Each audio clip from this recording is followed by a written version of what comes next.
Shabbat Shalom, hermanos.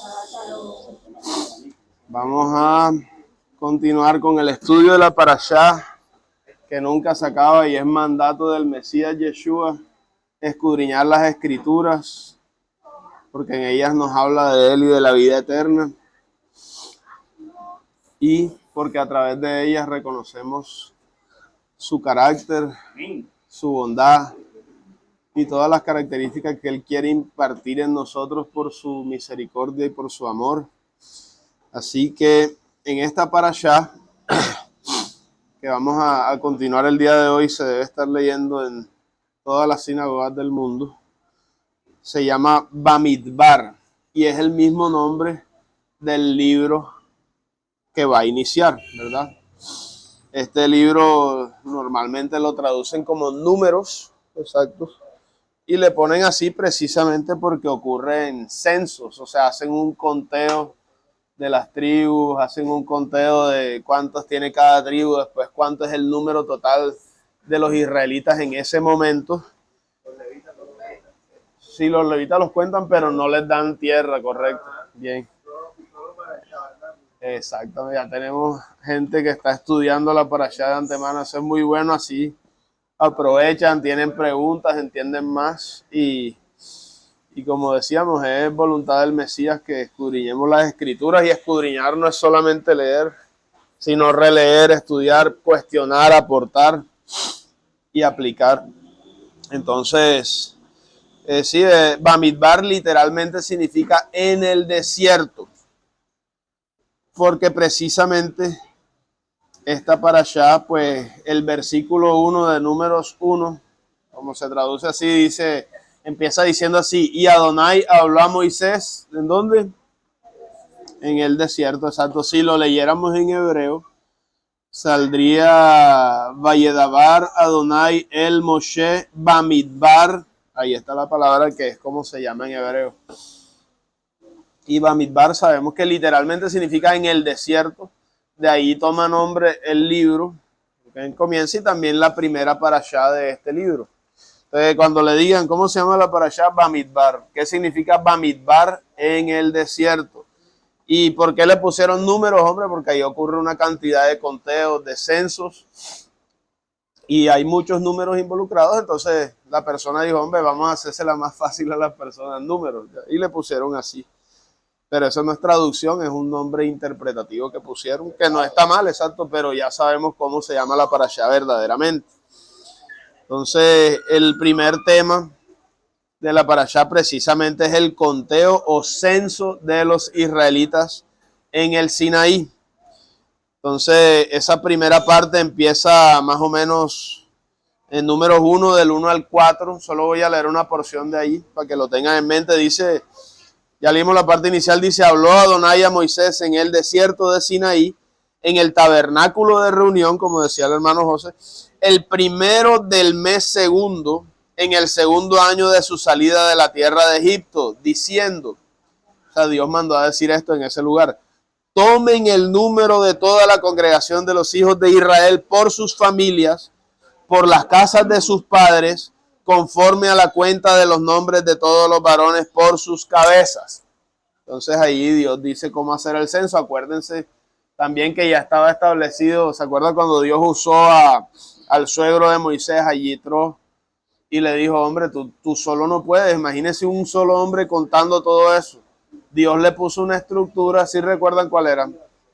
Dile a los príncipes que pongan, a cada príncipe va a tener 10 personas a su cargo. Cada una de esas 10 personas va a tener 100 a su cargo. Cada uno de esos 100 va a tener 1000 a su cargo. Y de esta manera se juzgará todo asunto. Las cosas sencillas las van a poder hacer estas personas que están siendo capacitadas, porque la idea era que fueran creciendo.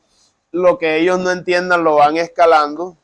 Y si ninguna de las instancias sirve, llegan a Moisés en ese momento, y si incluso Moisés no llegaba a saber, él tenía manera de consultar a Dios, ¿verdad? Entonces, asimismo también se aplica el censo conforme a lo que está diciendo la palabra de Dios acá. Estipula, rompe y dice, y cada uno va contando, se va pasando el número y después llega la sumatoria total. Entonces, así es que se hizo el censo de los israelitas.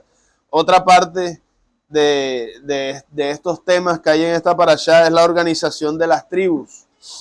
Entonces, vamos a leer en un momento números de, eso está contenido más o menos del 1:17 al 19, y ahí voy leyendo partes de esto. Dice: tomaron pues Moisés y Aarón a estos varones que fueron designados por nombre y reunieron a toda la congregación el primer día del mes segundo, y fueron agrupados por sus familias, por las casas de sus padres, conforme a la cuenta de los nombres, de 20 años para arriba por sus cabezas.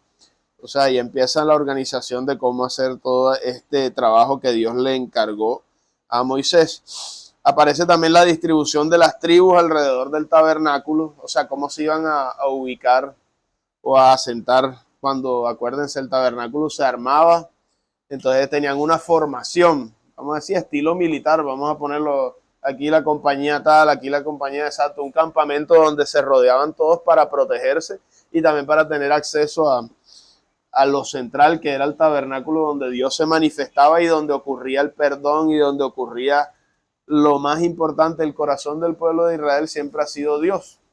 Y aquí lo cantábamos ahorita: Am Israel Hay, O Davinu Hay. El pueblo de Israel vive solo porque Dios es el que vive, porque Dios es eterno y Él es el que sustenta al pueblo ya.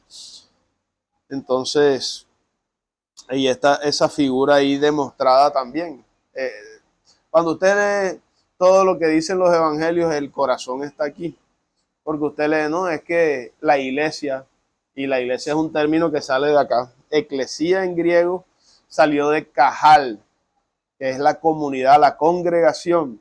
Y entonces cuando el apóstol Pablo está hablando de la congregación como cuerpo, precisamente está pensando en estas cosas que estamos viendo acá, sino que uno no las conecta o tiende a haber una desconexión por el virus ese que se introdujo hace mucho tiempo, que se llama antisemitismo o antijudaísmo, que lo pusieron algunas personas ahí, y claro, eso hizo mucho daño. Entonces no nos permite ver las conexiones y cómo está esto de interconectados e indivisible, porque en el principio no era así. Los propios apóstoles eran judíos, el mismo Mesías era el león, sigue siendo, es el león de la tribu de Judá. Cuando el Mesías habla con la samaritana, le dice, que ella le dice: nuestros padres dicen que acá en el desierto y ustedes los judíos dicen acá. Y él le dice: ustedes adoran lo que no saben, nosotros adoramos lo que sabemos, porque la salvación, Yeshua, él mismo, viene de los judíos. Entonces está diciendo, si te desconectas, vas a tener un conocimiento espurio, porque en realidad, o sea, ella quería servir a Dios, no está diciendo, y a ella le enseñaron sus papás, es en este desierto, porque aquí se manifestó Dios una vez, vamos a decir.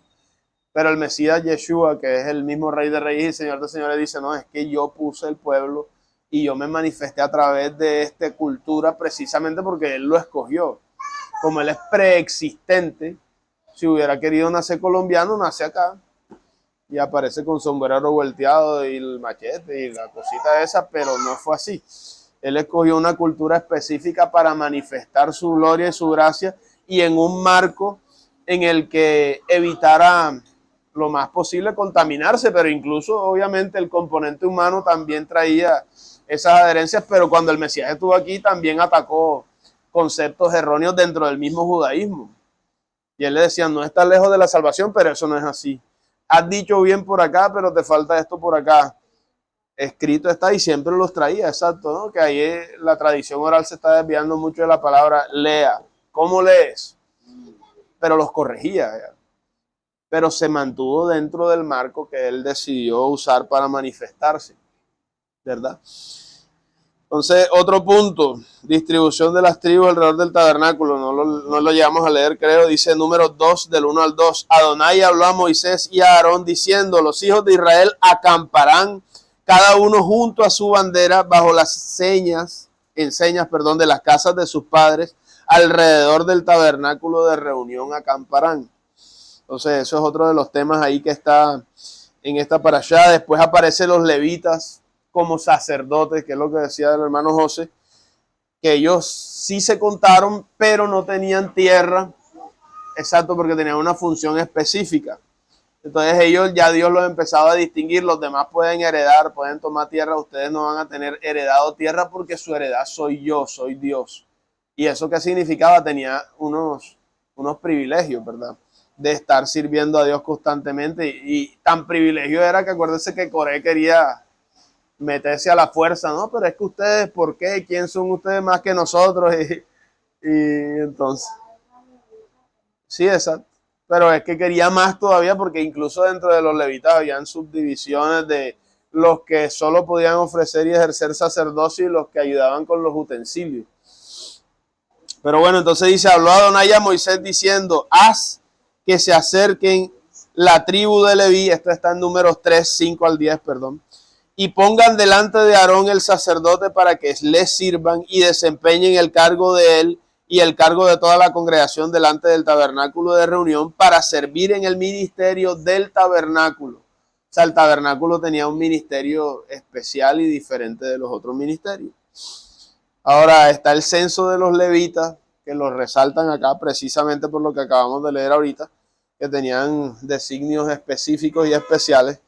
Entonces dice Números 3, 14 al 16, habló Adonai a Moisés en el desierto de Sinaí diciendo, cuenta a los hijos de Leví según las casas de sus padres por sus familias, contarás todos los varones de un mes arriba.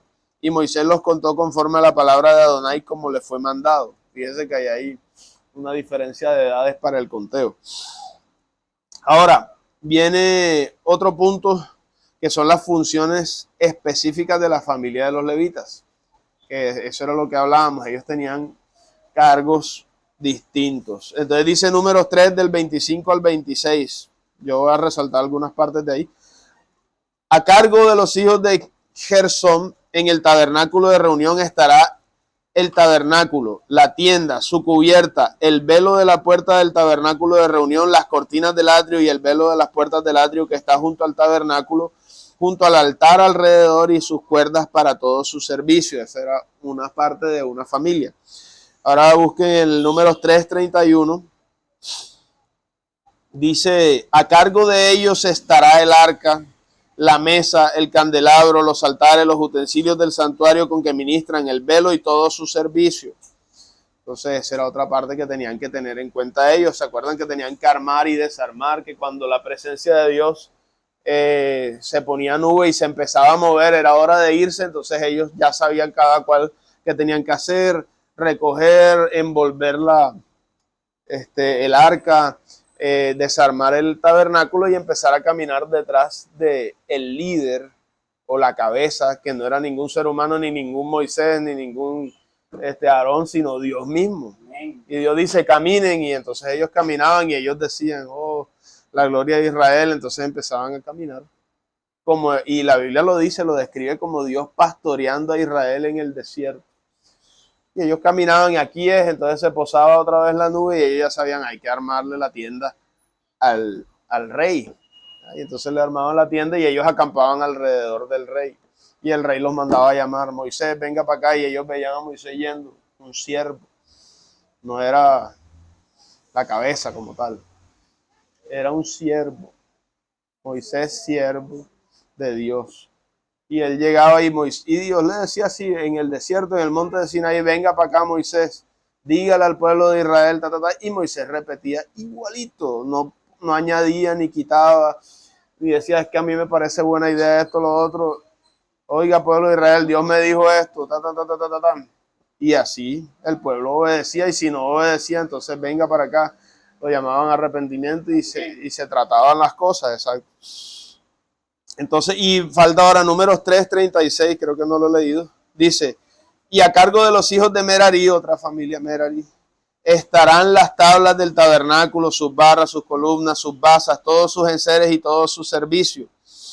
Entonces, ahí tenían cada quien sus obligaciones, sus deberes para cumplir delante de Dios.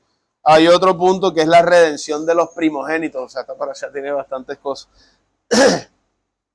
Y se acuerdan, Pidión Javén en hebreo, o redención de los primogénitos, es, vamos a leerlo y ahora explicamos, Números 3 del 44 al 48.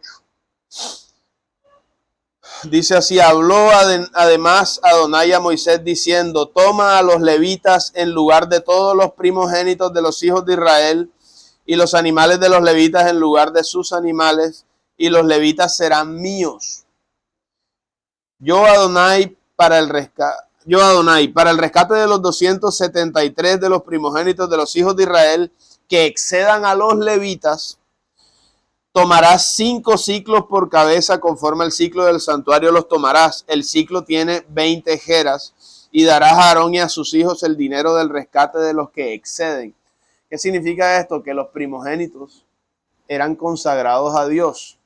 Pero acuérdense que todas las tribus pecaron en el menos Leví, con el becerro de oro, gracias. Entonces ya ellos quedaron, ¿cómo es que se llaman? Sí, no podían ser sacerdotes. Entonces Dios hace, ¿cómo es que se llama? Una reposición, vamos a decir, como los levitas se consagraron en la sangre de sus hermanos y parientes. Entonces él dijo, listo, solamente los levitas, entonces por cada levita va a reemplazar a uno de estos primogénitos que debió estar sirviendo acá. Porque la intención inicial de Dios, según lo que podemos inferir, era que todo el pueblo fueran una nación de ¿qué? Sacerdotes y gente santa. Real sacerdocio, nación santa, pueblo adquirido por Dios. Pero en ese momento no se dio. Ahora les pregunto yo, si esa es la voluntad de Dios, ¿se va a hacer realidad, sí o no? Sí. Amén. Siempre se va a cumplir. Lo que pasa es que ahora está en un stand-by y de las 12 tribus nada más hay una. Pero según la intención de Dios, y sabemos que la voluntad de Dios no se tuerce, entonces sabemos que las otras 11 tribus van a ser parte de eso también. ¿Cuándo? En el pacto renovado ya inició una renovación en la que el mismo apóstol Pedro se nos dice que somos real sacerdocio. Entonces de alguna manera ya está empezando esto, pero cuando descienda el Mesías ya se va a restaurar todo como la intención de Dios fue siempre. Entonces eso para que lo tengan ahí en cuenta. Ahora busquen, ahora sí viene un censo de los levitas de 30 a 50 años, que es la última parte de los temas que hay aquí. Busquen números 4 del 2 al 3.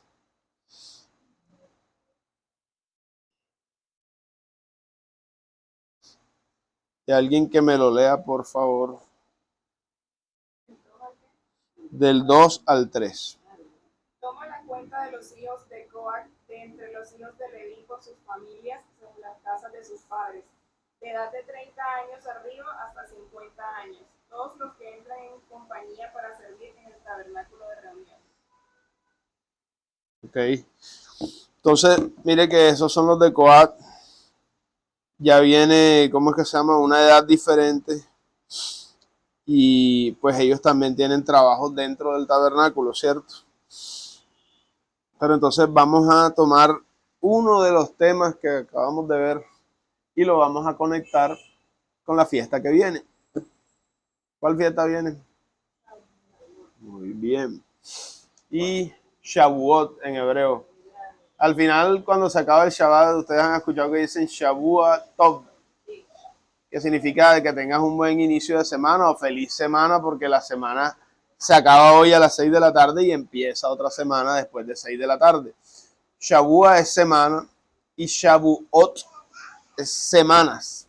Entonces acuérdense que hay un conteo, no sé si se acuerdan que celebramos Pesas o Pascua, y hay una fiesta que es la de la gavilla mecida, ¿se acuerdan? O Yom HaBikurim le dice, la primicia. Y después dice que después del Shabbat que precede a la fiesta de Pascua, el primer Shabbat, el 14 de Nisan, o sea, el 15, entonces se deben contar 7 semanas. Y 7 semanas son 7 por 7, 49 días. El día 50º es Shavuot o Pentecostés, le dicen Pente de 50, Penta de 50 en latín Penta. Entonces el día 50º es la fiesta.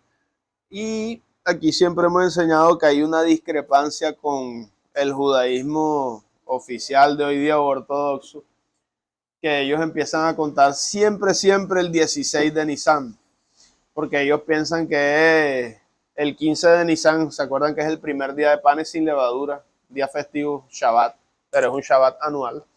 Entonces ellos dicen, siempre se va a contar desde el 16, 49 días y el 50º día siempre les da 6 de Sivan. Entonces, pero entonces en la Biblia hay varias partes o mucha información que nos da a entender que no debió ser así, e incluso si echamos reversa a los tiempos del Mesías, no sé si se acuerdan que habían fariseos, saduceos, esenios, celotes, herodianos, y aún dentro de todas esas ramas habían subdivisiones, muy al estilo de lo que hay hoy día cuando usted pregunta, ¿usted qué es cristiano? Y usted también, pero entonces, ¿cómo así? ¿Cristiano qué? No, yo soy evangélico, yo soy cristiano católico, cristiano pentecostal, cristiano, y hasta los que no son, ¿no?, testigos de Jehová, pero yo soy cristiano también, yo soy cristiano mormón. Entonces dice, ok. Y cuando usted empieza a indagar más, tienen unas cuestiones muy alejadas de lo que es la Biblia, algunos, no todos, pero hablando así, era más o menos en los tiempos de Israel. Incluso fíjense que dentro de los mismos fariseos, ya lo sabe la mayoría, habían muchos rabinos, y en esa época habían dos muy prominentes que eran muy opuestos el pensamiento, Shammai y Hillel. Entonces uno era muy estricto y el otro era muy laxo, y entonces interpretaban todo al revés, ¿no? Que los rayos del sol son lineales, no, los rayos del sol son ondulados. Y entonces así, todo era una interpretación por un lado y otra del otro, y estamos hablando de ambos eran fariseos, creo que eran. Y aún así tenían explicaciones muy opuestas. Entonces al día de hoy es lo mismo. Te pregunta y hay una cantidad, no, pero es que, qué sé yo, exacto, ¿no? Los testigos de Jehová no se pueden hacer transfusiones de sangre porque eso no sé qué cosa y tal. Y los otros por allá, ¿no? Acá se puede, no toman café los mormones, y uno, pero ¿qué tiene que ver eso? Cosas así. Exacto, entonces, Es el café con leche lo que yo no sé. y tinto, y dicen que es adictivo. Yo no sé qué explicaciones tiene. Y hay otro, y hay otro que es extraterrestre, y empiezan una cantidad de cosas raras. Entonces, ¿puedo preguntar algo? Después se me olvida. Sí, claro, pregunta. Wilson toca el tema, eso de la leche con las carnes. Ajá. O sea, mira cómo dice el mandamiento, lo voy a explicar de rapidez. no, pero es que los judíos dicen que no se deben Por eso. Pero voy a explicar, es que ahí vamos, mira. Y eso es lo que el Mesías atacaba, pongan cuidado. La Biblia dice una cosa y la tradición trata de decir que esto dice otra cosa. Entonces la palabra de Dios dice, no asarás en la leche, ¿cómo es? No asarás al cabrito en la leche de su madre. ¿Sí entiendes lo que te digo? O sea, está hablando de un cabrito que nació de esta, o sea, este es el caso de uso. Este cabrito nació de esta vaca. Perdón, upa, ay Dios mío, de la cabra, sí. Entonces nació el cabrito de esta cabrita. Y dice la Biblia que no asarás a este cabrito en la leche de su madre. Cuando dice eso, solo hay una posibilidad de que ocurra eso, que tú hayas visto parir a este animal de y que deliberadamente le hayas sacado la leche a o hayas hecho algo para cocinar a en exacto. Entonces hay un mandamiento que ya se viola, que es de la preservación de la especie, que está en la Torá, que dice, si te vas a comer a la gallina, no te comas el huevo, deja que nazca el huevo para que salga otra gallina, otro pollo y hagan reposición, que eso es lo que se está tratando de hacer hoy cuando ponen esas leyes de no maten a las gallinas calvas, comes a las águilas calvas. Preservación de las especies, es simplemente, esa es una parte. Puede ser que haya otro componente mágico, que trataban de hacer menjurjes y cosas raras espirituales y también está prohibido, ¿verdad? Pero la Biblia lo que te dice literalmente es no asarás al cabrito en la leche de su madre. Es solo una posibilidad. Y ellos expandieron eso por X o Y motivo. Entonces no se puede comer ni pollo con queso, ni res con queso.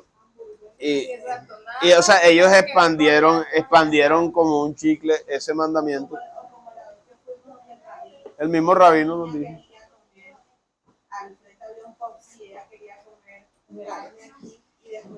Estamos hablando del mismo rabino que yo Sí, sí, claro. que te conocí, Ese porque es. de ahí es donde tengo yo el Entonces la mamá le dijo que o comía carne o se iban al frente a comer helado. No. no se podía. No, y que sí podía, pero tenía que esperar una hora. Y entonces, bueno, eso es, les estoy explicando cómo funciona esa interpretación. Pero fíjense que en la Biblia hasta salen ejemplos de ángeles que son superiores a los seres humanos y que la Biblia dice que Abraham, cuando vio a los dos ángeles con el ángel del Señor, él los invitó a comer y mandó a que prepararan un animal, no recuerdo qué animal era ahora, ¿quién me recuerda? ¿Un cabrito también? ¿O era una vaca o un becerrito? Y lo mandó a asar y lo comieron con leche y queso. Y entonces, o sea, cuando tú lees eso, tú dices, ajá, pero entonces los ángeles no cumplieron la Torá. Si es que es como tú la interpretas. Y entonces dices, no. Y de ahí sacaron el cuento. Lo que pasa es que ellos esperaron una hora. Eso no sale en la Biblia. Eso es tradición oral. Y entonces, de hecho, lo que dice la Biblia no es ni siquiera leche. Porque ustedes saben que la leche es Heleb y Halab. Hay dos maneras de pronunciar y según pronuncie, una es leche y la otra es grasa. Y entonces es la parte que no se podía comer de los animales. ¿Se acuerdan que una vez tú me preguntaste la grasa que recubre los intestinos, la grosura, exacto, que estaba destinada para otras cosas? Entonces Dios dice, tampoco uses eso para cocinar y está hablando de todas maneras de este que es hijo de este. Ya. Así es que se interpreta y el resto, pollo, pescado con queso y anularon todo lo demás porque sí. Pero no sé si te quedó claro. Entonces ahí tienes un ejemplo de Torá escrita versus Torá oral. Y la Torá oral no tenía ningún sustento en ese momento, sino rabino dijo esto porque no sé qué, el otro rabino dijo aquello, y después de que se dieron cuenta que había un ejemplo en la Biblia que contradecía esto, entonces inventaron otra cosa en vez de decir, nos equivocamos. Porque los ángeles... Sí podemos comer la carne con leche. Sí, claro, y queso y tal. Exacto. Porque ellos dicen leche y tú entiendes que todo lo que se deriva de ahí, queso y todas las cosas. E incluso... ¿Cuántos años engañada entonces? No, Desde el 2012. la palabra de Dios dice que la verdad os hará libre. Di pregunta, dale. Todo eso está muy bien. Uh-huh. No sé por qué Jesucristo cuando un apóstol dice que eso es pecado, ¿Qué cosa? dice, no es pecado lo que entra por la boca, porque llega al estómago y sale al letrino. Es facilito. Es pecado lo que sale de la mente, del corazón. Sí, eso está bien. Entonces, pero es que estás confundiendo dos cosas distintas. Mucha gente utiliza ese texto para decir que lo que Dios dijo que no se debía comer, se puede comer. Pero allí no está el tema porque están hablando de pan. El pan no es un animal, ¿sí me entiendes? Es pan, un cereal. Cereales de cebada, bueno, de lo que sea. Harina. Sí, exacto. Entonces, ¿qué pasa? Los fariseos le criticaban a Jesús y a sus discípulos por qué vuestros discípulos no se lavan las manos antes de partir el pan. Y entonces están hablando de pan porque ellos tenían una interpretación. Nuevamente esta es tradición oral y Jesús está rompiendo con la tradición oral usando la palabra escrita. Entonces les dice Jesús lo que contamina al hombre, porque ellos decían que ellos se contaminaban ritualmente porque de pronto estaban durmiendo y se pasaban la mano por los genitales o por la cabeza. Y entonces decían que ellos tenían un espíritu de impureza en las manos, o sea, estaban mistificando una cosa que no era. Y ellos decían, si tú tienes esto y no te lavas las manos ritualmente, o sea, prácticamente estaban haciendo un ritual de purificación, brujería ahí sin saberlo. Entonces, hacía porque es que el lavado de las manos no es así que te lavaba la mano con jabón, o sea, ellos hacían unos rezos y hacían unas cosas, ¿sí o no? Y entonces se bañaban 3 veces por aquí, 3 veces por acá, y hacían esto y lo otro, y entonces eso, según ellos, limpiaba su cuerpo de los espíritus y después se podían comer esto, y si no lo hacían, entonces se impurificaban espiritualmente, era lo que estaba diciendo, y Jesús decía, lo que contamina al hombre no es lo que está afuera, sino lo que está saliendo. Pero ¿qué le estaba diciendo Yeshua ahí? Que la contaminación que estaba ocurriendo estaba saliendo del corazón de ellos porque ellos se estaban inventando mandamientos de hombre que Dios nunca dio y se los estaban enseñando a las otras personas como si Dios los hubiera dicho. Entonces Jesús lo que le está diciendo, lo que contamina al hombre es su interpretación errónea que hace que muchos caminen mal pensando que haciendo un ritual ya se purificaron y resulta que tienen el corazón sucio. ¿Por qué? Porque están creyendo palabra de hombre y no palabra de Dios. Eso es lo que le está diciendo Jesús ahí. Ahí no están hablando de cerdo, ni siquiera están hablando del tema de la leche y del cabrito, porque estaban hablando, tus discípulos no se lavan las manos antes de partir el pan. Eso no tiene que ver con los animales puros e inmundos, porque hay gente que llega y dice, pero ya yo me puedo comer un cerdo. Gloria a Dios y tal. Jesús purificó y entonces, venga hermano, páseme esa tocineta. Tal. Eso no es ahí porque están hablando de pan. O sea, uno tiene que ser por lo menos crítico, porque si tú vas a derribar un mandamiento de Dios por una mala suposición tuya, tú eres el que te hace daño. A Dios no le pasa nada. Y que estoy comiendo cerdo y estoy lastimando a Dios. Dios es perfecto, santo, santo, santo, invulnerable, puro, y en Él no hay sombra de variación. Entonces tú te comes un choncho y a Dios no le gusta porque sabe que te va a hacer mal a ti. Es como tú teniendo un hijo y tú le dices, hijo, por favor, no te embriagues, que no sé qué, y el hijo dándose por la cabeza. ¿Qué le va a pasar un día de todo? O sea, o se estrella, se mata, o lo roban, o lo violan, uno no sabe ya. O a lo mucho se está deteriorando su parte cognitiva, las neuronas, exacto, se está haciendo daño y tú sufres por tu hijo porque tú lo amas, pero a ti no te está afectando que te va a dar la cirrosis a ti. Entonces es más o menos ese el tema. Iba a preguntar. Voy a comentarles algo que creo que se lo comenté el día de su hijo donde Eva. Ajá. Yo conozco todo el tema ya desde 2011 nos conocimos. Sí. En el rabino, 2011-12. Y ya, bueno, yo sabía que uno no podía comer cerdo. De hecho, a mí el cerdo nunca me ha gustado, soy alérgica. Y después cuando ya me explicaron todo el tema, lo dejé totalmente a un lado. En el 2014, yo estoy en la casa de mis papás y llega mi papá con unas cajitas de cerdo. Bueno, conclusión, eso se veía rico. Va la niña de necia a comer cerdo sabiendo que no podía. Pregunten las consecuencias de haberme comido 2 pedacitos de cerdo. 3 días de diarrea. Vómito, me intoxiqué, o sea, duré mal, 2 días mal. En mi vida volví a siquiera oler el cerdo, o sea, nada. A mí no me lo tengo. Espérense que yo le voy a aclarar algo aquí a la señora porque ella dijo, miren, la verdad es que, un momentico, esa es una de las cosas. Al día de hoy, nada más se sabe que el cerdo da la bacteria del cisticercosis, que usted sabe que antes no sabían. Eso es nuevo de hace 20 años, diría yo, que se dieron cuenta. No, pero ¿cuándo es que se empezaron a dar cuenta de eso? Que hay que si no calientan el cerdo bien, que él cuando se come, porque el cerdo se come el popó, se infecta con eso, lo cocinan y queda mal cocinado o bien cocinado y se te pasa la bacteria a ti, te puedes morir. Un amigo de mi tía que era basquetbolista, deportista, se murió de eso hace ¿cuánto? ¿Hace cuánto fue eso? 10, 20 años. Bueno, hace 13 años se murió ese muchacho. Yo me acuerdo porque estábamos allá visitando al papá de Michelle y entonces de repente mi tía y los otros mudos estaban afuera y ese muchacho se murió de cisticercosis y ella misma me lo dijo. Al día de hoy estamos hablando, o sea, si usted echa rever 30 años antes no tenían clara esta información, pero ya Dios lo había dicho hace más de 4.000 años. Entonces, ¿y qué significa esto?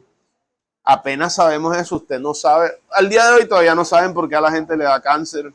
Al día de hoy todavía no se sabe por qué les dan ciertas enfermedades, pero uno no sabe si es por eso. O sea, la Biblia, cuando prohíbe algo, usted no tiene que comprender por qué sí o por qué no. No, y yo le digo, mira, cuando yo empecé a estudiar esto, recién tenía 18 años. ¿Hace cuánto es eso? Ya como 30 años, ya ni me acuerdo. Pues tengo 46, casi 30 años. Yo leí esta para allá y yo dije, listo, esa es palabra de Dios y ya, ¿para qué discutir? Y a los 2 días salió una noticia y a mí no se me olvida, en el Heraldo creo que fue un pescador que se murió con toda su familia porque sacó un pez globo, se puso contento, hizo sancocho y se murieron todos. Y él no sabía, o sea, la Biblia dice, oye, si es un pescado que tenga aletas y escamas, y ya con eso... O sea, si él hubiera conocido la Biblia, se la hubieran enseñado, lo hubiera descartado. No me lo como, yo no sé por qué, pero Dios dijo. Pero mira que hizo sancocho y se murieron él y toda su familia. Y entonces, cosas que uno no sabe, sino después, listo, nos dimos cuenta de que el cerdo da cisticercosis. Ah, pero si lo congelas se le quita el cistisarcosis, bacano, pero tú no sabes qué más tenga también. ¿Sí me entiendes? Y entonces, uno para qué tentar. Yo lo que asumo es que lo que me pasó a mí fue por desobediente. No porque me haya intoxicado, porque el cerdo tenía algo, porque a nadie más le pasó nada. Todos comieron de lo mismo y lo único es que uno sabe a quién le toca. Porque es que no, a donde yo voy, es que eso para mí fue como un castigo, porque hey, tú sabías que tú no podías comer eso. ¿Para qué lo comiste? Yo lo tomé así. Puede ser. Pero miren, eso termina siendo como una ruleta rusa. Ah, cómela. Ay, pan, no me pasó nada. Pan, no me pasó nada. Pan, bien, te mataste. Yo veo muchos programas de comida, en esos días que manda judío. No sé qué parte de la edición de la versión judía tiene, las mujeres tienen todo el agua, es donde hacen allá, una para lo que es la carne, otra para Los ortodoxos basados en lo que ella decía. Sí, o sea que en Japón hay gente especializada para cocinarles a ellos. en Ah, sí. No puede batir. No, y es súper tóxico, eso lo tienen que desechar con cuidado. Lo que yo digo es cuál es la insistencia. Bueno, según el diccionario, la definición de perversión es la insistencia en un error. Claro. Sabemos que estamos comiendo, porque insistir en comer algo que nos expone mucho, que nos puede hacer daño. Eso ya es como fue la gente que Jesús iba a quitar el mandamiento de Dios. Yo creo que el problema está en nosotros. Así es.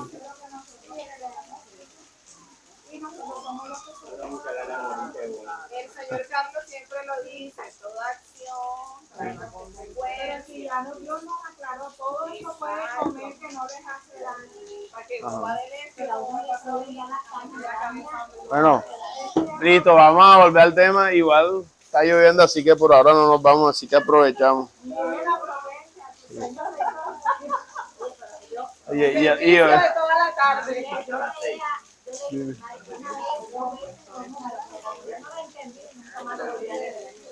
no, es que así me pasaba a mí también. Porque Dios quiere que entienda que hay un costo para, ¿cómo que se llama? Hay dos cosas al mismo tiempo.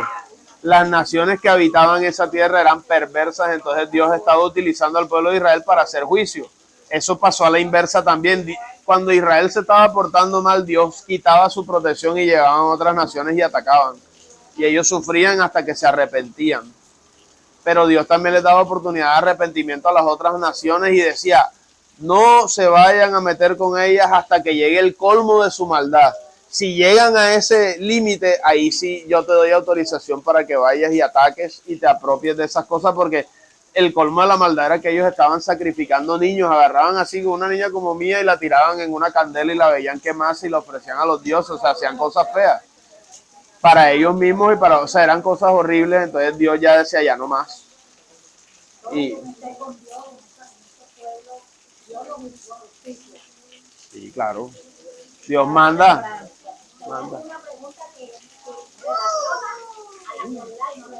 Ok.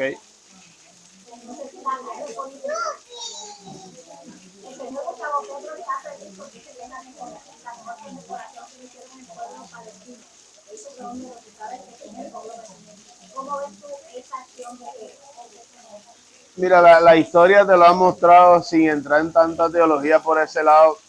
Usted sabe lo que le pasó a Hugo Chávez, ¿verdad?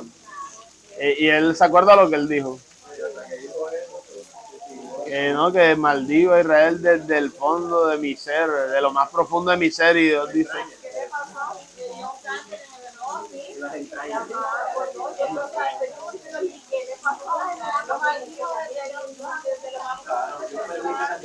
O si se arrepiente, Dios lo perdona, uno no sabe. Pero uno no sabe, o sea, tú dices que no, pero tú no sabes.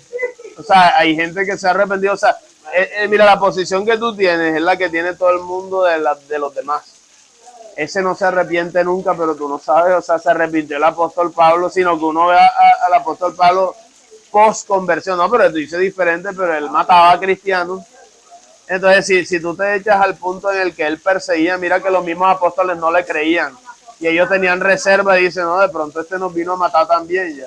Era peor él que Pedro. No, claro, claro. Pero si Dios se le aparece, uno no sabe. Si se arrepiente, bienvenido. Si no, no. Exacto. Pero vamos a seguir porque ya. Entonces, entrando en el tema que estábamos revisando, íbamos a conectar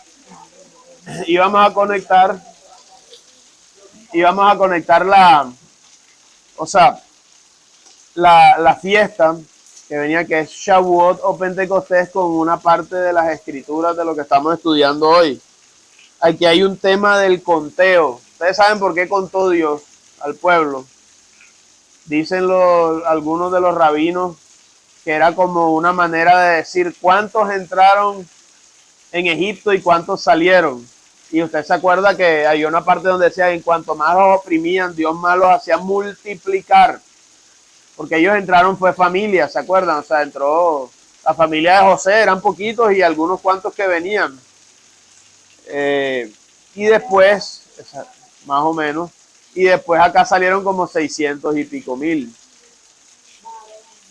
Nada más varones, ni sin contar niños, ni... Exacto, eran muchísimos. Y no solo eso, sino que posterior a eso habían promesas de que la descendencia iba a ser que no se podía contar, ¿verdad? Entonces, si conectamos todo eso, ¿cómo llegamos hasta donde estamos nosotros al día de hoy? Entonces van a buscar Oseas 1, del 5 al 11.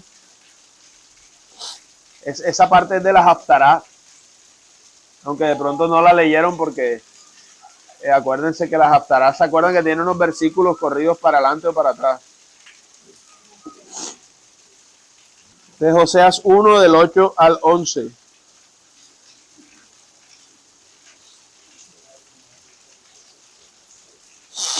Alguien que me lo lea, que estoy ñato.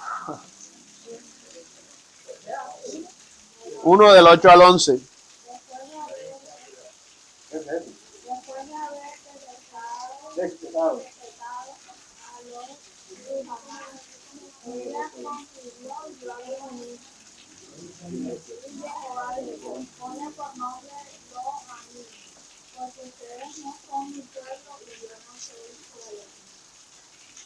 Hasta el 11.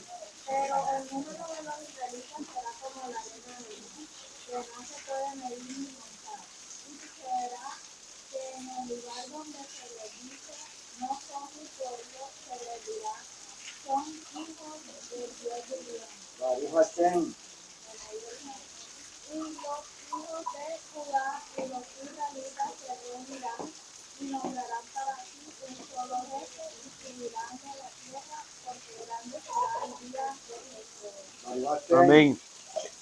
Miren, esos dos nombres que Dios le mandó a Oseas que le pusiera a los hijos de él, lo Ruhama significa la no compadecida. Ruhama viene de Rahamim, ¿se acuerdan? Que es pedir compasión, que es pedir amor entrañable. Entonces es como decir, ponle no amada, porque así es como no voy a amar a Israel, algo así. Y después le dice lo a mí, o sea, no es mi pueblo. Am, ¿se acuerda? Am Israel Hay. Y a mí es pueblo mío y lo es no. O sea, no es mi pueblo, no la amo. Algo así. Pero entonces ahí mismo el profeta después dice, en ese mismo lugar donde les dijo que no, Dios los va a decir que sí.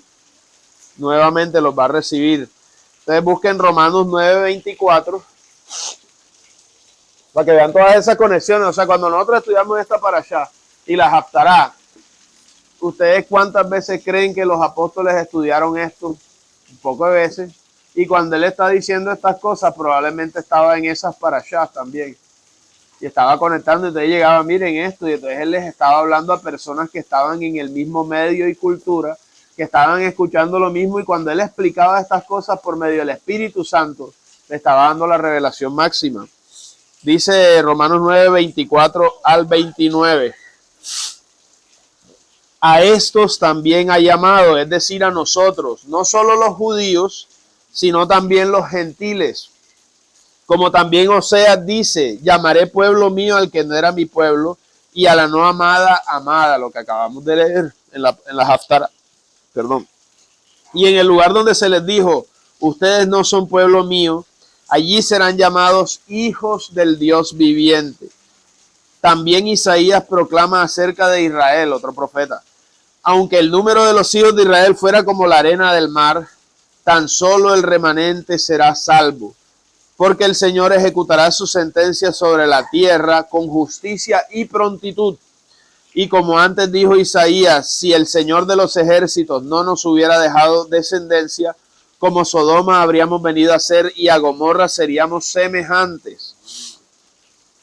Ahora busquen Efesios 3, del 3 al 7.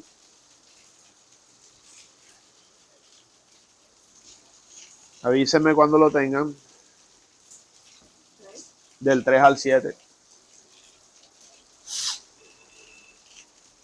Dice, porque por revelación me fue declarado el misterio, está diciendo el apóstol Pablo otra vez, o sea, está diciendo algo que antes no estaba claro, que estaba allí como velado.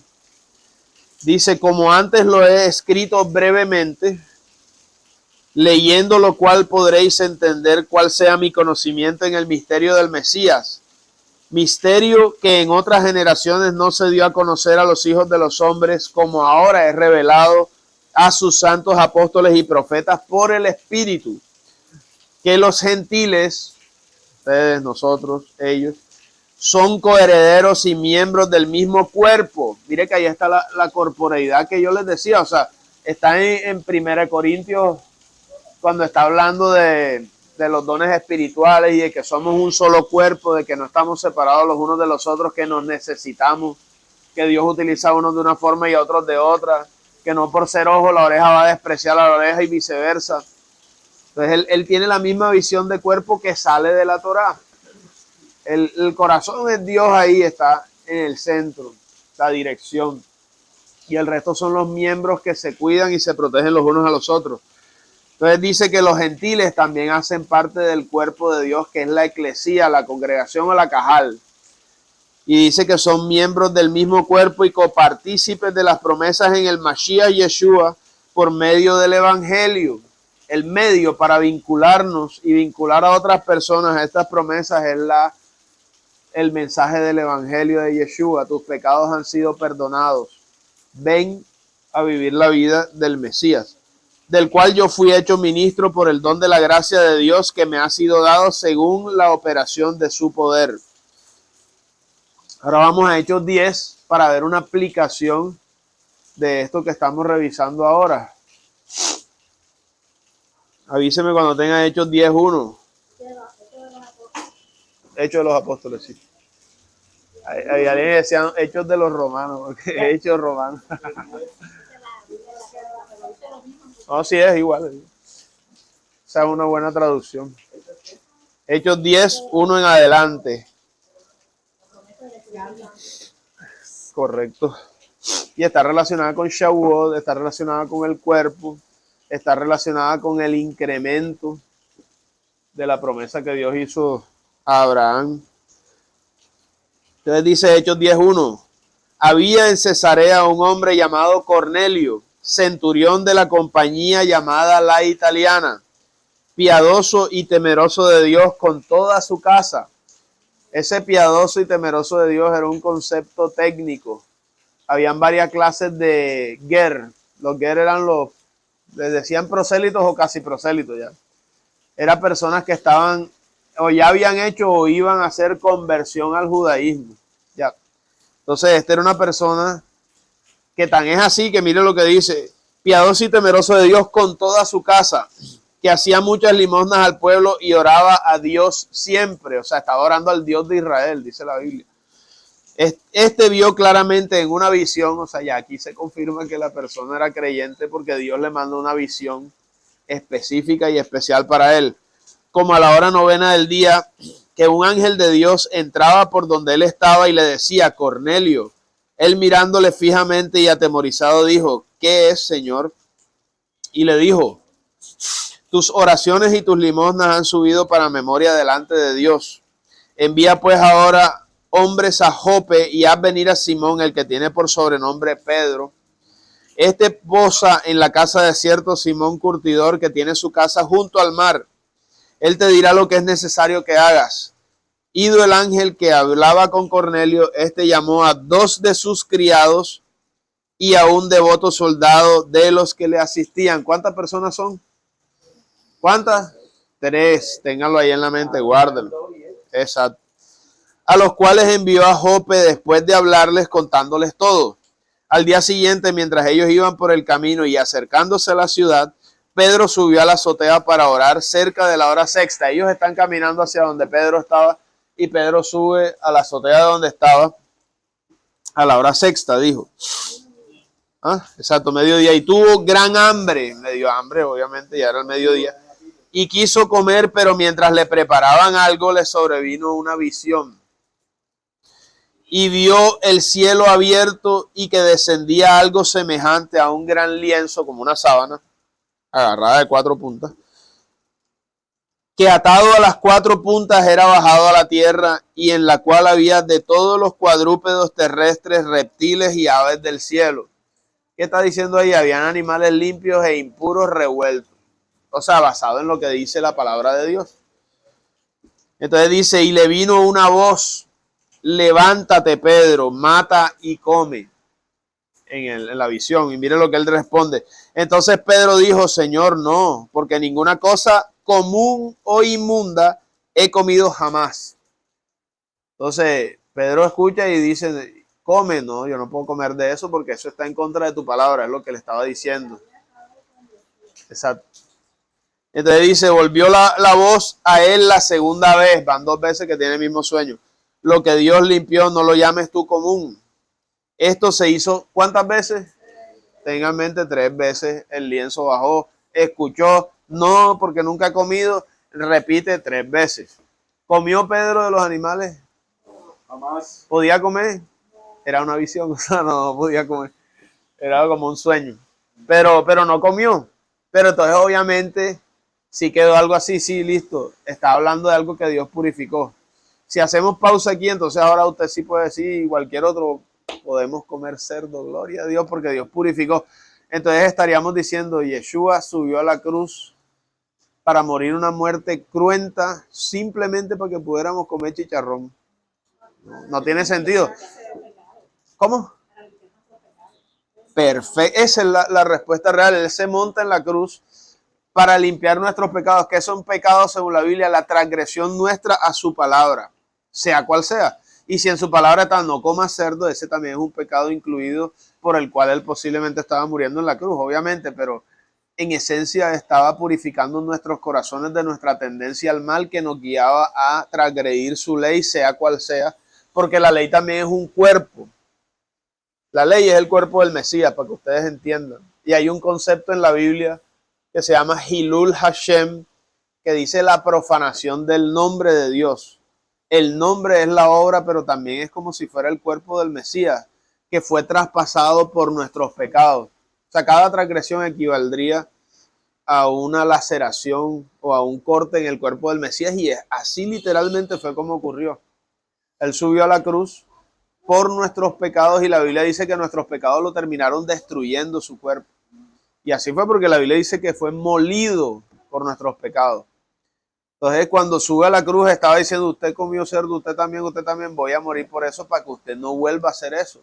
Usted hizo esto, mató en su mente o literalmente, voy a ir a la cruz para que usted no haga eso. Usted mintió y robó, hizo esto, voy a la cruz para que quedes limpio de eso para siempre. Eso era lo que estaba haciendo él. Y no que o sea, es al revés. No va a destruir su ley para que nosotros pudiéramos pecar. Que ahora que usted menciona lo de Petro, no sé si se acuerda cuando él dijo, hombre, si simplemente decimos que ya no es ilegítimo o que ya no es delito matar, entonces van a reducir obviamente las estadísticas, los delitos de asesinato, porque ya no es delito, pero sigue habiendo gente matando. Entonces, exacto, los homicidios siguen, la gente sigue muriendo, los otros siguen cometiendo los delitos, pero ya no son considerados delitos. Eso es el equivalente a decir, vamos a quitar la ley para quitar el problema de la humanidad. No. ¿Qué ocurriría? Es como decir, usted tiene fiebre, Sí. Yo tengo dos alternativas. Le doy el remedio para que se le quite la fiebre o simplemente rompamos todos los termómetros para que nunca sepa que tiene fiebre. Es ridículo. La fiebre va a seguir así, se muere. La escritura es como el termómetro que te alerta. Estás mal, ven acá al médico. El médico te puede curar.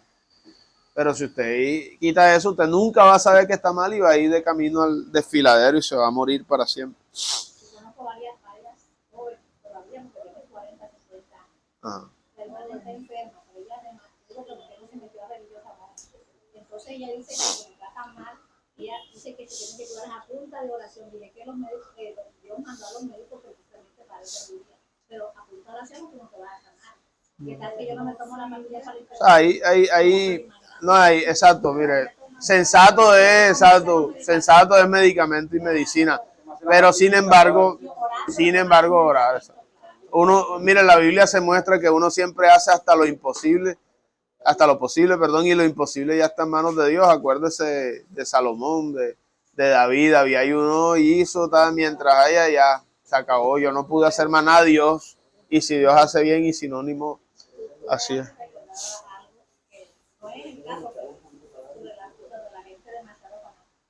La gente demasiado, ¿qué? Me punto esposo cuando estaba en el hospital, no quiero ni tocarme de ese hospital, que es lo peor que hay. Me decía la psicóloga, yo no sé, la trabajadora social que es evangélica, Pentecostal. No, testigo de Jehová. Bueno, ella sí, decía, señora Carmen, dije, pero vea, que no han hecho nada, mire, no, ore, sigue orando, que Dios no va a hacer nada, pero pague. Bueno, vamos a seguir acá porque qué terrible eso. Dice entonces que tuvo la visión 3 veces. Pedro, levántate, mata y come, y nunca comió. Y sabemos que Dios le decía algo: lo que Dios purificó, tú no lo llames común o inmundo. Dios le estaba hablando a Pedro de algo específico que no era comida y se lo estaba mostrando de una manera especial. Pero Pedro todavía no entendía, porque aquí lo va a decir la escritura. Mira, dice, en el versículo 15, volvió la voz a él la segunda vez: lo que Dios limpió no lo llames común o impuro. Esto se hizo 3 veces. Y aquel lienzo volvió a ser recogido en el cielo. Y mientras Pedro estaba perplejo dentro de sí sobre lo que significaría la visión que había visto, o sea, él no entendía todavía, él no llegó a la conclusión de cámbiame la comida y fríteme un cerdo, hágame el pescado ese, el pez globo, traiga. Exacto, él sabía que no porque ni siquiera lo comió. Él dice, ¿qué me querrá decir Dios? No entendía. Pero dice, estaría perplejo dentro de sí sobre lo que significaría la visión que había visto. He aquí que los hombres que habían sido enviados por Cornelio, los cuales preguntaron por la casa de Simón, llegaron a la puerta. Y llamando preguntaron si moraba allí un Simón que tenía por sobrenombre Pedro. Mientras Pedro pensaba en la visión, fíjese, le dijo el Espíritu, o sea, aquí está él todavía, ¿tú quieres saber qué es, Pedro? Entonces le dice, he aquí 3 hombres te buscan, o sea, la misma voz lo estaba guiando a que se diera cuenta. Él tuvo una visión de 3 lienzos, o el mismo lienzo que bajaba 3 veces y él le llamaba común o impuro. Estaba pensando qué significará eso y el Espíritu le dice, te buscan 3 personas. Hasta ahí vamos bien. Y dice, levántate pues y desciende y no dudes en ir con ellos porque yo los he enviado. O sea, esto es una palabra ya de no te vayas a salir por la tangente y no les vayas a decir que no. Si Dios no le dice esto, Pedro hubiera dicho, no, Señor, yo no voy para ese tal. ¿Por qué? Porque Las 3 personas eran las 3 cosas impuras que le decían. exactamente. Y vamos a ver por qué, si es así. Le dice, entonces Pedro descendió a donde estaban los hombres que fueron enviados por Cornelio y le dijo, he aquí que yo soy el que buscan. ¿Cuál es la causa por la que han venido? Y ellos dijeron, Cornelio, el centurión, varón justo y temeroso de Dios y que tiene buen testimonio en toda la congregación, en toda la nación de los judíos, ha recibido instrucciones de un santo ángel de hacerte venir a su casa para oír tus palabras. Entonces haciéndoles entrar los hospedó y al día siguiente levantándose se fue con ellos y los acompañó y los acompañaron algunos de los hermanos a Jope. Perdón. Al otro día entraron en Cesarea y Cornelio los estaba esperando habiendo convocado a sus parientes y amigos más íntimos. Cuando Pedro entró, salió Cornelio a recibirle y postrándose a sus pies adoró. Error. Pero estaba aprendiendo. Mas Pedro lo levantó diciendo, levántate, pues yo mismo también soy hombre. Ojo que aquí todavía creo que hay una estatua allá donde le besan el piececito supuestamente a Pedro. Y aquí Pedro, por testimonio bíblico, no permitió. En vida, exacto. Entonces dice, mas Pedro lo levantó diciéndole, levántate, pues yo mismo también soy hombre. Lo que estábamos diciendo de Moisés también. Son todos siervos, aunque Dios obviamente le dio un cargo importante y diferente, pero sigue siendo un hombre. Y hablando con él, entró y halló a muchos que se habían reunido y les dijo, mire lo que le está diciendo, él está reconociendo algo por lo cual él no hubiese ido a ese lugar. Dice, ustedes saben cuán abominable es para un varón judío juntarse o acercarse a un extranjero. Pero a mí me ha mostrado Dios que a ningún animal, que a ningún hombre llame común o impuro, por lo cual al ser llamado vine sin replicar. O sea, Dios le dijo y entonces ahí sí dijo, sí Señor, ya voy. Así que pregunto, ¿por qué causa me has hecho venir? O sea, él les está declarando, yo no hubiera venido aquí si Dios no me hubiera mandado. ¿Cómo le mostró Dios que a ningún hombre llame común o impuro con los lienzos? Entonces aquí podemos concluir que este sueño tampoco se puede usar para romper o arrancar una parte de la Biblia, ni desecharla, ni mucho menos, sino que Dios utilizó una figura para mostrarle a Pedro que Dios había purificado a los seres humanos y que ese apelativo no se lo podía aplicar a seres humanos, era para animales. Entonces Cornelio dijo, hace 4 días que a esta hora yo estaba en ayunas, a la hora novena, mire, estaba haciendo ayuno. A la hora novena oraba en mi casa y vi que se puso delante de mí un varón con vestido resplandeciente y dijo, Cornelio, tu oración ha sido oída y tus limosnas han sido recordadas delante de Dios. Envía pues a Jope y haz venir a Simón, el que tiene por sobrenombre Pedro, el cual mora en casa de Simón curtidor junto al mar, y cuando llegue él te hablará. Así que luego envié por ti y tú has hecho bien en venir. Ahora pues todos nosotros estamos aquí en la presencia de Dios. Mire este reconocimiento de este varón. Para oír todo lo que Dios te ha mandado. Y ojo, que era un romano. Era de una legión. Y entonces, claro, más les daba rechinamiento porque ellos eran de la nación que los tenía oprimido en ese momento. Entonces después dice, y dice él, estoy aquí en presencia de Dios para oír todo lo que Dios te ha mandado. Entonces Pedro, abriendo la boca, dijo, o sea, esta es una reconfirmación de lo que antes dijo. Dios me mostró por un sueño. Ahora él está evidenciando el testimonio de una persona que él consideraba inmunda y está diciendo, usted está portándose igual que yo. En verdad comprendo que Dios no hace acepción de personas, sino que en toda nación se agrada del que le teme y hace justicia. Dios envió mensaje a los hijos de Israel anunciando el evangelio de paz por medio de Yeshua HaMashiach, de Jesucristo. Este es Señor de todos. Ahí está diciendo, es Dios. Ustedes también saben lo que se divulgó por toda Judea, comenzando desde Galilea, después del bautismo que predicó Juan, cómo Dios ungió con el Espíritu Santo y con poder a Yeshua en Nazaret, y cómo éste anduvo haciendo bienes y sanando a todos los oprimidos por el diablo, porque Dios estaba con él. Y nosotros somos testigos de todas las cosas que Yeshua hizo en la tierra de Judea y en Jerusalén, a quien mataron colgándole en un madero. A este levantó Dios al tercer día e hizo que se manifestase no solo no a todo el pueblo, sino a los testigos que Dios había ordenado de antemano, a nosotros que comimos y bebimos con él después de que resucitó de entre los muertos. Y nos mandó que predicásemos al pueblo y testificáramos que él es el que Dios ha puesto por juez de vivos y muertos. ¿Sabe qué está diciendo ahí? A la no amada le diré amada, y en el mismo lugar donde se les dijo que no serán mi pueblo, serán confirmados como mi pueblo. Dios le está dando el mismo trato de pueblo a los gentiles. ¿Por qué? Porque Dios le dice a Pedro, háblale al pueblo y dile esta verdad, y entonces Pedro es llevado ahora donde gentiles, a donde un soldado romano y su familia, y otros allegados, y les está diciendo lo mismo que él le debía decir al pueblo de Israel. Dios le está diciendo ahí, estos también son pueblo, y él lo dijo el Mesías. Ahora lo vamos a ver en otro versículo. Entonces dice, testificamos que lo que Dios ha hecho por juez de vivos y muertos, leí mal, y testificamos que Él es el que Dios ha puesto por juez de vivos y muertos. De este dan testimonio todos los profetas, Amén. igualito que se acuerda cuando estaba el etíope y Felipe, él estaba leyendo los profetas y dice, ¿de quién habla aquí el profeta? ¿Habla de él mismo o de otro? Y él le dice la misma receta, es el Mesías, yo fui testigo, murió por tus pecados, resucitó. No se diga más, aquí hay agua, purifícame, y lo purificó, y Dios lo teletransportó después, hizo así, bueno, listo, y lo mandó a otra ciudad a predicar enseguida. Vayan por Judea, Samaria, por casa de gentiles no vayan, después sí van.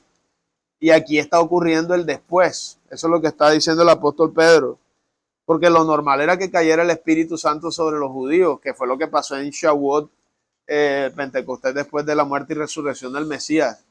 Cayó el Espíritu Santo, lenguas de fuego se vieron, hablaron en otros idiomas y entonces todos escuchaban las maravillas de Dios. Y se convirtieron más de 3,000. Entonces dice, de este dan testimonio todos los profetas que todos los que en él crean recibirán perdón de pecados por su nombre.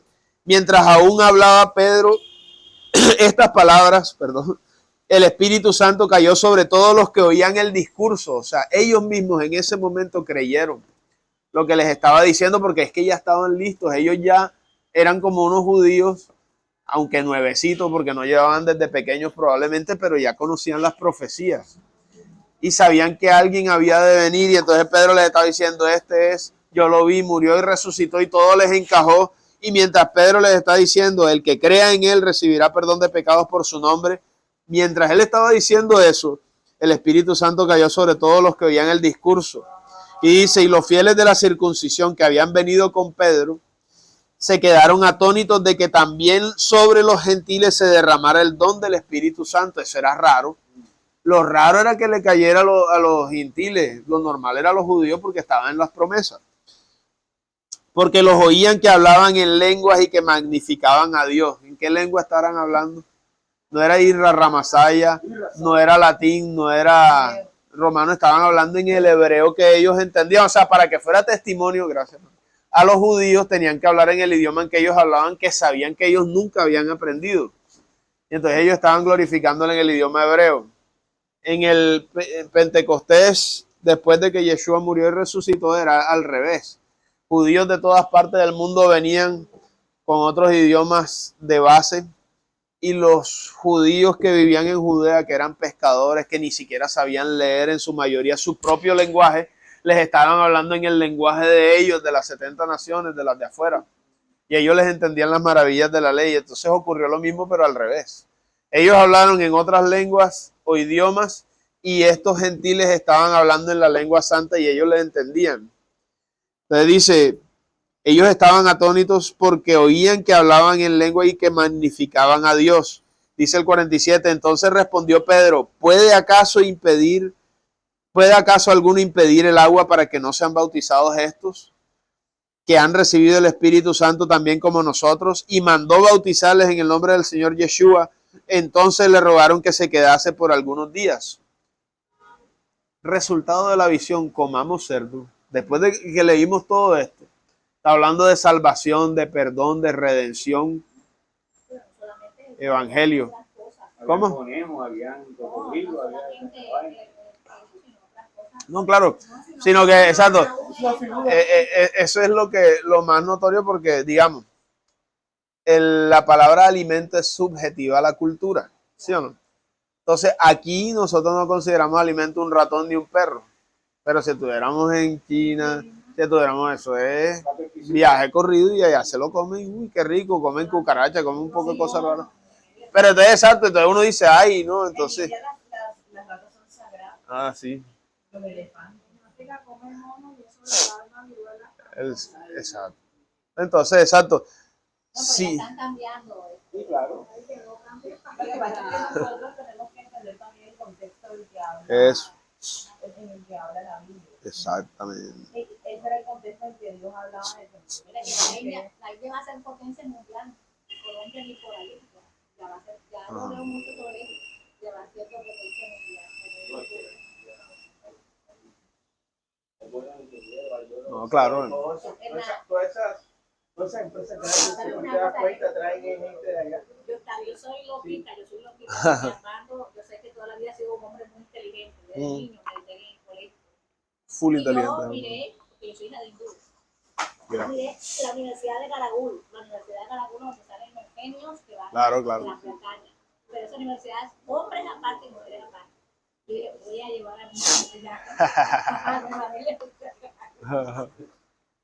Salió genio sin llevarlo, ahora imagínate, lo hubieras llevado mejor. Yo soñaba eso, pero bien, sigue siendo genio. No, sí, claro. Bueno, vamos a ver ahora cómo esos dos pueblos no son dos, sino uno. Búsquense Efesios 2 del 11 al 13. Dime. Dale. Dos, que yo tengo siempre sentido. Ajá. Vale la pena preguntarlo, pero No, tranquila. Aprovecha. porque, bueno, fueron 11 apóstoles, lógicamente. Eso estaba escrito que Dios escogió a cada persona. Uno como Pedro, así, explosivo, el otro Navarro, como, bueno, en fin. Porque todos los 10 murieron por muerte trágica. Porque Juan fue el único hijo amado que murió por Dios. Porque Dios La Biblia dice que el discípulo amado, él se murió en la isla aparte. Se murió viejito, por eso. Él ya lo había dicho, lo decidió así porque quiso y lo usó de última para poner la revelación final del Apocalipsis. Eso. Porque ese Jesucristo. Claro, o sea, no fue tan chévere de todas maneras. Pero sí, o sea, es que mira, en la Biblia hay una parte en Hebreos 11 cuando habla de los héroes de la fe y no todos murieron mártires. Habían unos que murieron normales y hay otros que sí murieron serruchados, o sea, y boca abajo, sí. Él dijo, no soy digno de tener la misma muerte de mi maestro. ¿Y por qué si Jesucristo era judío? ¿Por qué los mismos judíos después que lo capturaron lo mataron? Porque, o sea, no fueron todos, exacto. Primero que todo, acuérdate que el pueblo quería a Yeshua, lo quería y lo seguía. Y tan es así que el grupo de los fariseos y de los líderes religiosos tuvo que sobornar a un grupito para que gritara y alborotara y que alborotara. Entonces, o sea, de todas maneras, el que determinó que Yeshua muriera fue Dios, porque era necesario. La Biblia te lo dice cuando Caifás dice, es mejor que muera un hombre a que maten a toda la nación. Y él dijo, él estaba profetizando por ser el sumo sacerdote. Y no solo lo dijo por la nación, sino por el mundo entero. Si el Mesías no muere, nos vamos para el infierno todos. Así de delicada era la cosa. Y es que el Mesías decía, y se lo decía a sus apóstoles, es necesario que el Cristo padeciera, muriera y resucitara al tercer día para que todos tengan perdón de pecados y vida eterna. Si eso no pasa, se acaba. Y el apóstol Pedro le decía, nunca te acontezca eso, apártate de mí, Satanás, que me eres tropiezo. O sea, la venida del Mesías estaba determinada que era para que muriera, así que no. Yo venía hoy porque yo sueño mucho, ¿no? Soñar cosas que no son normales. Ajá. El último sueño sí me lo voy a enseñar, algo muy lindo. Te voy a decir que, bueno, un problema que hubo en la casa con mi hermana. Nosotras dos estábamos todavía solteras y nos íbamos de viaje para Bogotá. Mi mamá estaba en la casa, se acercó a mí, me abrazó y me besó. Bien, una amiga miró. Ya entendí el sueño, ya lo entendí. El pecado, cuando está el pecado en uno, Dios le reveló muchas cosas. Y me parece prudente que le aclare lo de los 11, porque ella dice 11 apóstoles porque Judas 9. Sí, eran 12. Pero Pero eran 12, estaba también establecido en las profecías que sabían que Judas iba a torcerse, el hijo de perdición, dice, y después se escoge a un apóstol exacto por orden de Dios. Es que Pablo es apóstol, exacto, pero entonces ahí hay que ver quién es el nombre del 12º nombre que va a aparecer de los dos. De pronto sí es Matías, pero el apostolado de Pablo es tremendo. Eso es indudable y fue uno de los más prolíferos. No, bueno, él tenía muchas profesiones. Él estudió en realidad para ser rabino. Y él iba a ser el reemplazo de Shammai, de Gilel. Por eso era que le tenían rabia y les pateó tanto a los judíos que él se saliera de la creencia. Pero bueno, vamos a terminar acá porque ya dejó de llover y después me regaña. Efesios 2, 11 al 13, para ver la unidad o la unificación de los dos pueblos, que nunca fueron dos en realidad, pero que Dios utilizó también para esparcir su promesa. Dice, por tanto, acuérdense que en otro tiempo ustedes los gentiles, en cuanto a la carne, eran llamados incircuncisión por la llamada circuncisión hecha por mano en la carne. En aquel tiempo estábamos sin Cristo, alejados de la ciudadanía de Israel y ajenos a los pactos de la promesa, sin esperanza y sin Dios en el mundo. Eso éramos antes del Evangelio. Pero ahora en el Mesías Yeshua, nosotros los que en otro tiempo estábamos lejos, hemos sido hechos cercanos por la sangre del Mesías. Entonces, estábamos lejos de todas las cosas. ¿Cuáles cosas? Aquí las leímos ahorita, dice, de Israel, de la ciudadanía de Israel, de los pactos de la promesa, de la esperanza y de Dios. Y todas esas cosas Dios nos acercó a ellas a través de la sangre del Mesías. Busquen Efesios 3:6.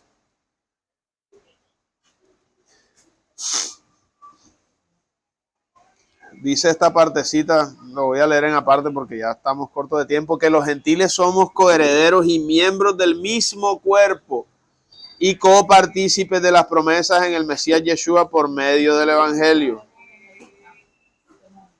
Vuelvan a Gálatas 3, 28 y 29. Dice, ya no hay judío ni griego, no hay esclavo ni libre, no hay hombre ni mujer, porque todos ustedes son uno en el Mesías Yeshua. Si ustedes son de Cristo, del Mesías, ciertamente el linaje de Abraham sois y herederos según la promesa. Acuérdate que si eres del Mesías, hijo de Abraham eres. Y cuando dice de Abraham, entonces está hablando de la promesa de sal de tu tierra y de tu parentela, y yo haré de ti una gran nación, te bendeciré y serás bendición, bendeciré al que te bendijera, al que te bendiga, al que te maldiga, maldeciré, y en ti serán benditas, injertadas todas las naciones de la tierra.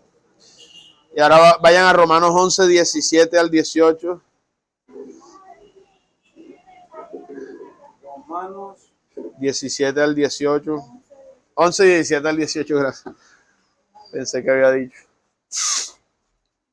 Dice, pues si algunas de las ramas fueron desgajadas y tú siendo olivo silvestre has sido injertado, algunos versos dicen en lugar de ellas, pero dice entre ellas, y has sido hecho partícipe de la raíz y de la rica savia del olivo, no te jactes contra las ramas, y si te jactas sabes que no sustentas tú a la raíz, sino la raíz a ti. La raíz es el Mesías Yeshua. Las ramas naturales, o el olivo natural, es Israel, Judá. Y las ramas silvestres eran Efraín, que habían sido dichos, ya no son mi pueblo, váyanse para allá, ustedes son gentiles ahora. Y después fuimos reconfirmados nuevamente y nos invitaron a ser reinjertados ahí. Ahora busquen Apocalipsis 7, 9. Somos los creyentes, somos, bueno, sí, exacto, si lo quieren decir técnicamente, somos Efraín, que viene siendo primogénito de José.